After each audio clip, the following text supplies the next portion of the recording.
طبعا الإنسان أو المسلم بشكل عام تعرض عليه أمور كثيرة، فما منا من رجل إلا وفي حياته اليومية يطرأ عليه أمر، وظيفة جديدة، امرأة تقدم لها رجل في نية الزواج، رجل أراد أن يشتري سيارة.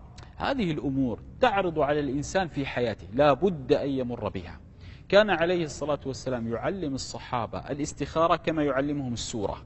تصور، كان الصحابة يستخيرون في كل شيء وبكل شيء رضي الله تعالى عنهم وأرضاهم. هذه الاستخارة، صلاة الاستخارة رحمة لنا، كأنك تضع أمرك بين يدي الله جل وعز شانه، أي يا رب اختر لي. الآن نحن حينما تعرض علينا أمور مثلا نحب أن نستشير رجل صاحب خبرة، ولله المثل الأعلى. بمعنى عرضت علي وظيفة كمثلا مدير في منطقة كذا، وأعلم المدير الموجود سابقا، فآتي أسأل ما رأيك في كذا، فيعطيني النصائح ويرشدني. أيضا امرأة مثلا أرادت تقدم لها رجل أراد أن يتزوج بها، فيأتي أهل هذه الفتاة يسألون أناس يعرفون هذا الرجل، ولله المثل الأعلى. أنا الآن أريد أن أقدم على أمر غيبي بحت. بمعنى لنفترض زواج، هذا الزواج فيه أبناء، فيه نسب، وفيه حسب، وفيه ترابط أسرتين، هذا كله لا يعلم سره إلا الله. والناس عادة تتقن خفايا الأمور، بمعنى يتقن المرء أن يخفي ما في صدره ولا يظهره على معالم وجهه، هذا الإنسان يتقنه. وللأسف لهذا أهل العلم رحمهم الله قالوا لا يخرج مكنون ما في الصدور إلا رب الصدور جل وعز شانه.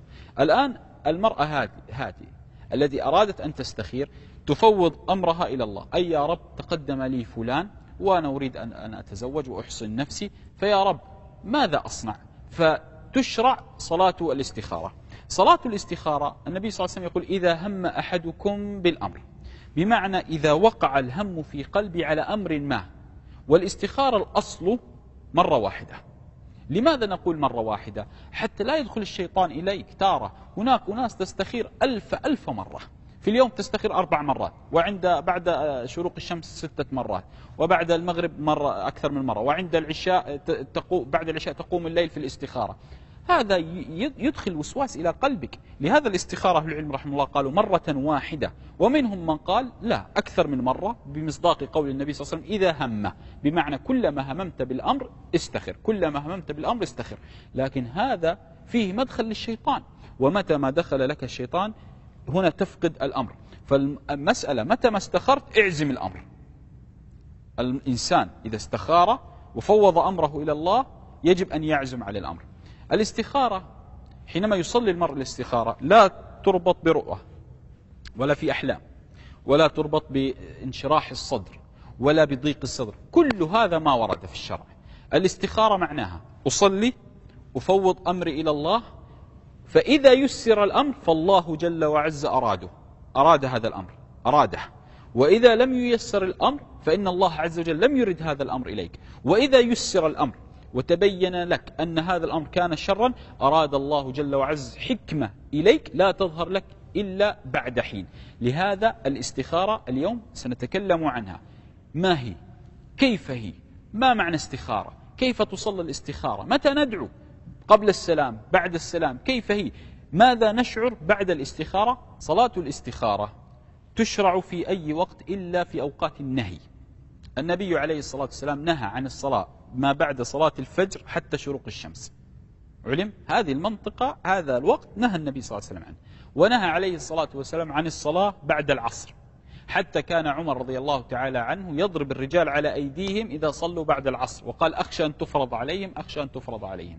فالنبي عليه الصلاة والسلام نهى عن هذين الوقتين. فصلاة الاستخارة مشروعة في أي وقت ما لم ترد في أوقات النهي التي نهى عنها صلى الله عليه وآله وسلم.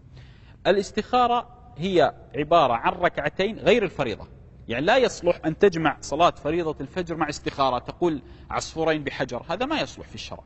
لا، الاستخارة تتوضأ بركعتين نافلة تخرج منك طوعا، تستخير لله.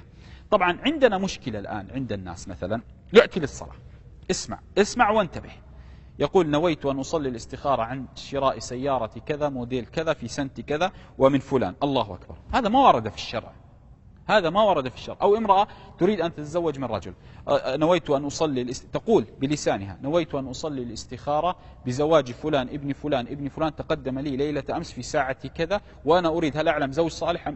هذا ما ورد في الشرع. الأمور أسهل من هذا. الله عز وجل يعلم مكنون الصدور.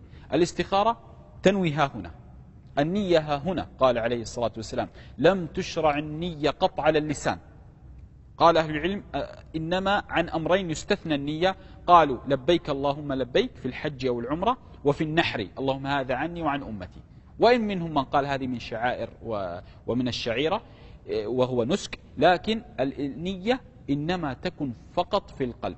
تأتي تصلي ركعتين تكبر تكبيرة الإحرام كأي ركعتين تكبر وتأتي بالركعتين. الآن صلينا ركعتين كمثال، متى ندعو بدعاء الاستخارة؟ هنا مشكلة، وهنا الناس تأخذك شرقا وتأتي بك غربا. متى نصلي ومتى ندعو؟ تكلمنا متى الصلاة، لكن متى ندعو الآن؟ صلينا ركعتين انتهينا من ركعتين، متى ندعو؟ لنفترض الآن أنا في الركعة الثانية، الآن انتهيت من الركعة الثانية، بمعنى وصلت إلى التشهد، وصلت إلى مرحلة التشهد والصلاة الإبراهيمية. أنا الآن في صلاة الاستخارة، التحيات لله والصلوات والطيبات إلى النهاية، ثم نأتي للصلاة الإبراهيمية اللهم صل على محمد وعلى آل محمد. الآن الإصبع، النبي عليه الصلاة والسلام كان ينصب إصبع السبابة، وقيل تسمى السباحة، علم ينصبها هكذا عليه الصلاة والسلام، وكان يقول عليه الصلاة والسلام إنها لأشد على الشيطان من مطرقة حديد. هذه الآن متى أدعو؟ أنا الآن ما أنهيت الصلاة، ما سلمت، أنا الآن ما سلمت وما أنهيت الصلاة. حينما أقول إنك حميد مجيد، انتبه، حينما أقول إنك حميد مجيد الآن أدعو بالدعاء الاستخارة قبل السلام. أعطيك إنك حميد مجيد، ثم تتوقف تقول اللهم إني أستخيرك بعلمك وأستقدرك بقدرتك وأسألك من فضلك العظيم، فإنك تقدر ولا أقدر وتعلم ولا أعلم وأنت علام الغيوب. اللهم إن كنت تعلم أن هذا الأمر، ما الأمر؟ زواج، سيارة، أي شيء، اللهم إن كنت تعلم أن هذا الأمر خير لي في ديني ومعاشي وعاقبة أمري أو عاجل أمري كما قال عليه الصلاة والسلام، ثم فاقدره لي ويسره لي ثم بارك لي فيه.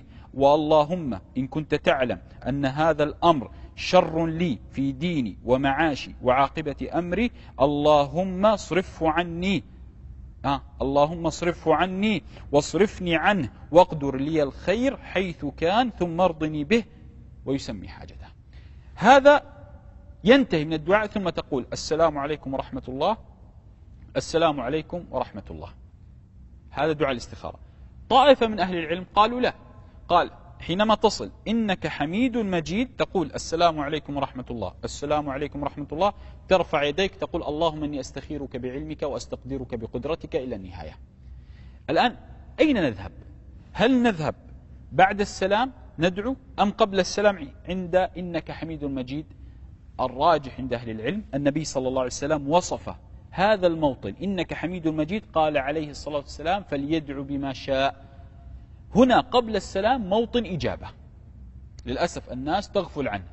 هنا قبل السلام عند نصب السبابة موطن إجابة، فعندما تقول إنك حميد مجيد تقول اللهم إني أستخيرك بعلمك وأستقدرك بقدرتك وأسألك من فضلك العظيم، فإنك تقدر ولا أقدر وتعلم ولا أعلم وأنت علام الغيوب. اللهم إن كنت تعلم أن هذا الأمر خير لي في ديني ودنياي ومعاشي وعاقبة أمري، اللهم يسره لي.